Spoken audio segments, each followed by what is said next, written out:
Freedom of speech is one of our most precious rights.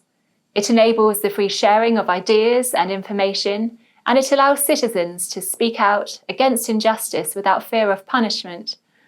Of all places, it is in university campuses that freedom of speech should flourish the most. For universities are intended to be crucibles of critical thinking, offering rational and timely critique of public policy, social and economic life, and the arts. Universities are also spaces of innovation and generators of knowledge, purposed to provide solutions to the pressing issues in our society. So it's vital that universities reflect a diversity of viewpoints and allow for the free and frank exchange of ideas. A failure to do so will only leave ideas untested and less accountable. But perhaps the most important function of universities is that they function as agents of socialization. The students of today will lead and shape society tomorrow. If free speech is not valued and championed on our campuses, it's only a matter of time before we see the culture of censorship replicated in society at large.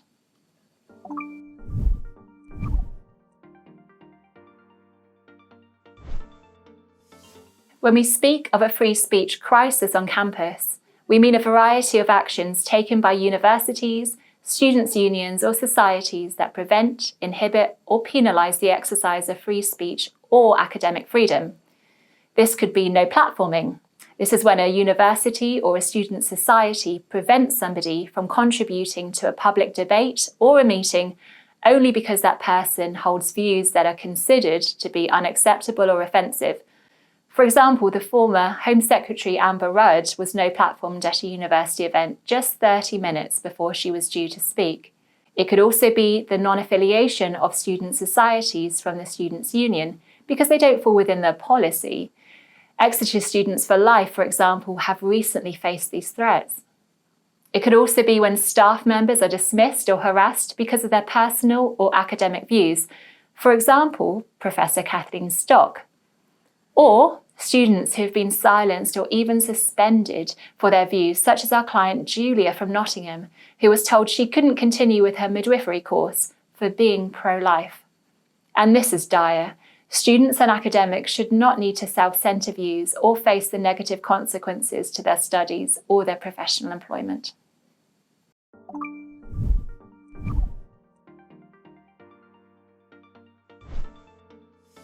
Academic freedom is the freedom of academics to test and question received wisdom in teaching, discussion, and research. It also includes the right to disseminate and publish research findings and express opinions, even opinions about one's own institution, without fear of adverse consequences. So how can this be distinguished from the right to freedom of speech? Well, of course, there's significant overlap, but one important distinguishing factor is that academic freedom always has the aim of producing or testing knowledge through academic rigor and methodology. When views are expressed in the exercise of academic freedom, there will be very few justifications for its restriction. Without robust protection of academic freedom, academics may well feel pressured by their employer to self-censor or pressured to go along with the grain of prevailing viewpoints.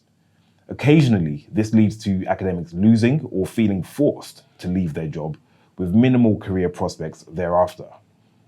It's crucial that we do everything in our power to mitigate against this risk, because uniformity of viewpoints on campus is of no value at all to society as a whole.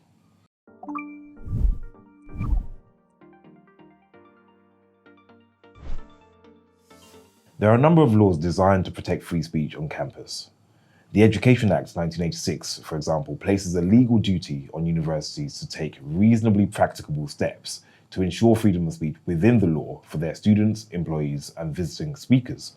It also requires universities to have a code of practice to assist students and employees to uphold and protect freedom of speech on university premises and initiate disciplinary proceedings where there is a failure to comply.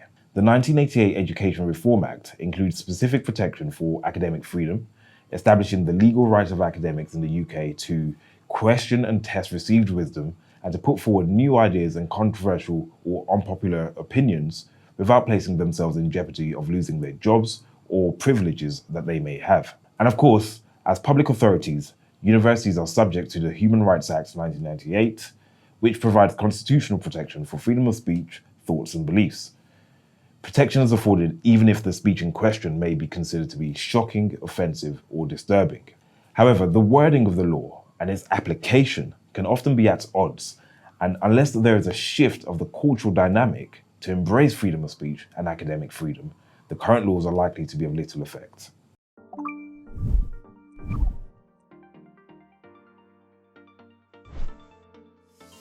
To address the free speech crisis on campus, the government has introduced the Higher Education Freedom of Speech Bill, which seeks to strengthen protections for free speech and academic freedom. Significantly, the bill imposes for the first time a direct obligation on student unions to secure free speech within the law.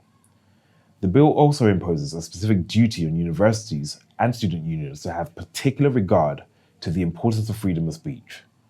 So if, for example, a university or student union attempts to deny the use of their premises to any individual or society on the grounds of their lawful beliefs, policies, or objectives, it would first have to factor in freedom of speech as a priority in the decision-making process.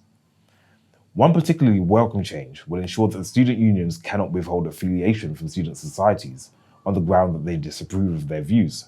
There's also a positive duty to promote the importance of free speech and academic freedom.